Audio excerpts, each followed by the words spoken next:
31 ডিচেম্বৰ এই দিনটো যোৱাৰ পাছতেই 1 জানুৱাৰী আহিব আৰু আমি আমাৰ নিজৰ এটা জাৰ্নি খতম কৰিম আৰু সেই একেটা ষ্টেচনতে এখন নতুন ট্ৰেইনে আমাক এটা লং জাৰ্নিলৈ লৈ যাব।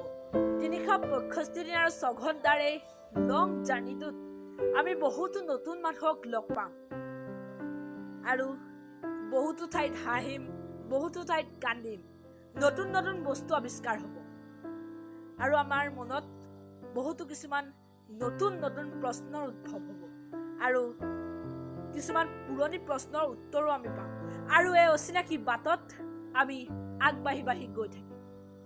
2023 চন আশাৰ সফুৰা।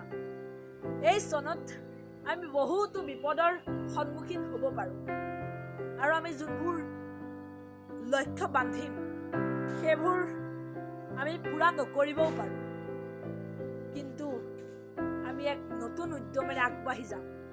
আজি এই নতুন বৰ্ষত এটি নতুন যাত্ৰাত মই আপোনালোকলৈ 5টা প্ৰশ্ন লৈ আহিছোঁ। এই 5টা প্ৰশ্নৰ উত্তৰ আপোনালোকে অনেষ্টলি দিব।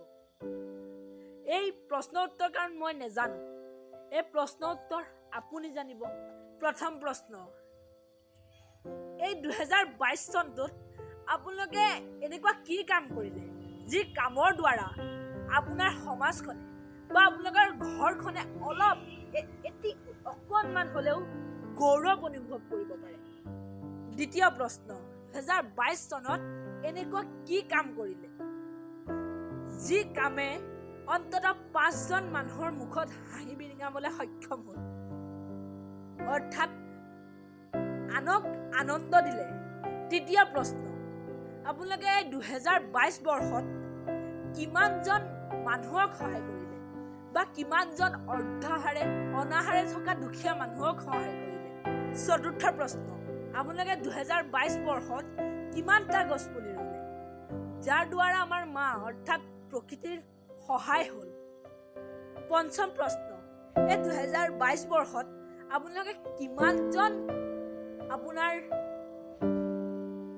চকুত দুখী মানুহক ক্ষমা কৰিব পাৰিলে। তেতিয়াহ'লে এইটোৱে আছিল আমাৰ লাষ্ট প্ৰশ্ন। মই আশা কৰোঁ যে আপোনালোকৰ মনত যিমানজন মানুহ দুখী সেইকেইজন মানুহক আপোনালোকে যাতে আৰু এবাৰ চান্স দিয়ে এই 2023 বৰ্ষত আৰু আপোনালোকে সদায় ৰাতিপুৱা উঠি নিজৰ শৰীৰটো সুস্থ কৰি ৰাখিবলৈ ব্যায়াম কৰে আৰু প্ৰতি মাহত এজোপাকৈ গছ ৰুৱে, যাৰ দ্বাৰা আমাৰ মা অৰ্থাৎ প্ৰকৃতিৰ সহায় হয় আৰু এই 2023 বৰ্ষত অন্ততঃ আপোনালোকে 5জন মানুহৰ মুখত হাঁহি বিৰিঙাওক আৰু অন্ততঃ 20জন অনাহাৰে থকা দুখীয়া মানুহক সহায় কৰক বা আন বিপদত পৰা মানুহক সহায় কৰক। তেতিয়াহ'লে মোৰ সকলো ছাবস্ক্ৰাইবাৰ আৰু সকলো ভিউৱাৰ্ছক হেপী নিউ ইয়েৰ। এই বছৰটো আপোনালোকৰ বহুতেই ভাল হওক। নতুন বছৰ শুভেচ্ছা থাকিল। নমস্কাৰ।